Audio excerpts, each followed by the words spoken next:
السلام علیکم دوستوں، چینل پر نئے ہیں تو چینل کو سبسکرائب کریں۔ حضور اکرم صلی اللہ علیہ وسلم نے حضرات صحابہ کے سامنے بنی اسرائیل کے ایک شخص کے بارے میں اس بڑے اہتمام سے بیان فرمایا۔ بنی اسرائیل کا ایک شخص 1000 دینار کا ضرورت مند تھا۔ وہ سمندر پار کر کے دوسرے علاقے میں کسی صاحب حیثیت آدمی کے پاس پہنچا۔ اس سے جا کر 1000 دینار قرض مانگا۔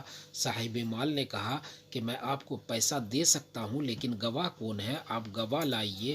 اس شخص نے کہا کفا باللہ شہیدا، میرے اور آپ کے درمیان میں اللہ تعالیٰ ہی گواہ کافی ہے۔ تو صاحب مال نے کہا کہ بھائی پھر کفیل اور ذمہ دار لاؤ، تاکہ اگر آپ نے ادا نہیں کیا تو میں آپ کے کفیل سے وصول کر لوں گا۔ اس شخص نے پھر کہا کہ کفا باللہ کفیل، میرے اور آپ کے درمیان اللہ ہی کفیل ہے۔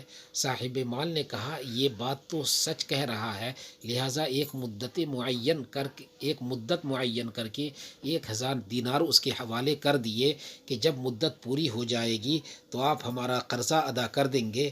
اس شخص نے کہا کہ ٹھیک ہے۔ پھر یہ شخص 1000 دینار قرض لے کر سمندر پار کر کے اپنے گھر پہنچ گیا اور اسے اپنی ضرورتیں پوری کی۔ جب قرض کی مدت پوری ہو گئی تو وہ شخص قرض ادا کرنے کے لیے 1000 دینار لے کر قرض خواہ کے یہاں پہنچانے کے لیے روانہ ہو گیا۔ سمندر کے پاس پہنچ کر کشتیاں تلاش کرنے لگا، لیکن کوئی بھی کشتی نہیں ملی۔ اسے سخت خدشہ محسوس ہونے لگا کہ خدا نہ خواستہ قرض ادا کرنے سے پہلے مدت پوری نہ ہو جائے۔ سمندر کے کنارے پر مارا پھرنے لگا، کسی طرح کوئی سواری نہیں ملی۔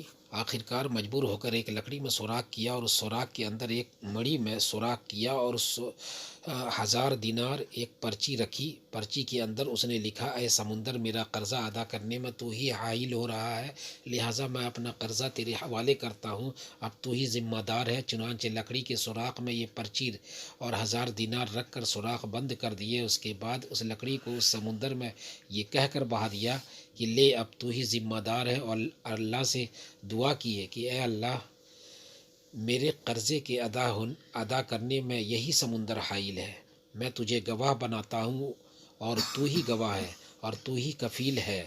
جب قرض کی مدت پوری ہونے لگی تو وہ شخص قرض دار کے پاس پہنچنے کے لیے سمندر کے کنارے پر پہنچا تو اسے بھی کوئی سواری نہیں ملی۔ اتفاق سے اس کے سامنے سمندر میں سے ایک لکڑی بہتی ہوئی آئی۔ جب وہ لکڑی سمندر کے بالکل کنارے پر آ گئی تو اس نے اس ارادے سے اس لکڑی کو اٹھا لیا کہ گھر میں عورتیں کھانا پکانے اور ایندھن کے کام میں لے آئیں گی۔ گھر لے جا کر چیرا تو اس کو 1000 دینار اور وہ پرچی ملی۔ اب اس قرض خواہ کے اوپر جو کچھ ساتھ اس کے پیش آئی تھی، قرض دار نے بعد میں پھر اپنے طور پر 1000 دینار کا مزید انتظام کر کے قرض خواہ کے پاس آ کر پیش کیا اور کہا کہ لو اپنا قرض۔ تو اس قرض خواہ نے کہا کہ آپ کا قرض مجھے وصول ہو چکا ہے اور آپ کی پرچی بھی مل گئی تھی۔ تو دونوں شخصوں کو اپنے طور پر جو ایمانی پختگی ہونی چاہیے تھی وہ ہوئی۔ جو اللہ کے لیے ہوتا ہے اللہ تعالیٰ سمندر اور درختوں کو بھی اس کے تابع کر دیتا ہے۔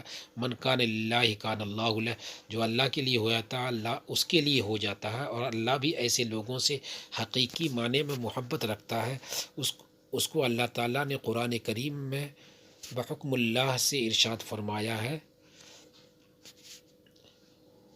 حدیث شریف میں حضرت ابو ہریرہ رضی اللہ تعالیٰ عنہ سے مروی ہے کہ حضور صلی اللہ علیہ وسلم نے ارشاد فرمایا، بنی اسرائیل کے ایک آدمی نے دوسرے سے 1000 دینار قرضہ مانگا تو اس نے اس کو 1000 دینار دے دیا۔ پھر قرض ادائیگی کے لیے روانہ ہوا تو سمندر پار کرنے کے لیے کوئی سواری نہیں ملی، تو اس نے ایک لکڑی لے کر سوراخ کیا اور اس میں 1000 دینار رکھ کر سمندر میں ڈال دیا۔ پھر قرض خواہ سمندر کے دوسری طرف سے آیا تو سمندر کے کنارے اسے ایک لکڑی ملی۔ اس نے اس لکڑی کو گھر والوں کے ایندھن کے کام کے لیے لیا۔ پھر حضور صلی اللہ علیہ وسلم نے پوری مکمل حدیث بیان کی جو پچھلے صفحے پر ہے۔ پھر جب اس نے اس لکڑی کو چیرا تو اس میں 1000 دینار کا مال پایا۔ اللہ تعالیٰ کی طرف سے اس کے ساتھ یہ غیبی مدد اس لیے ہوئی ہے کہ یہ اللہ تعالیٰ سے محبت رکھتا ہے، اس لیے کہ امانت کی ادائیگی اللہ تعالیٰ سے محبت کی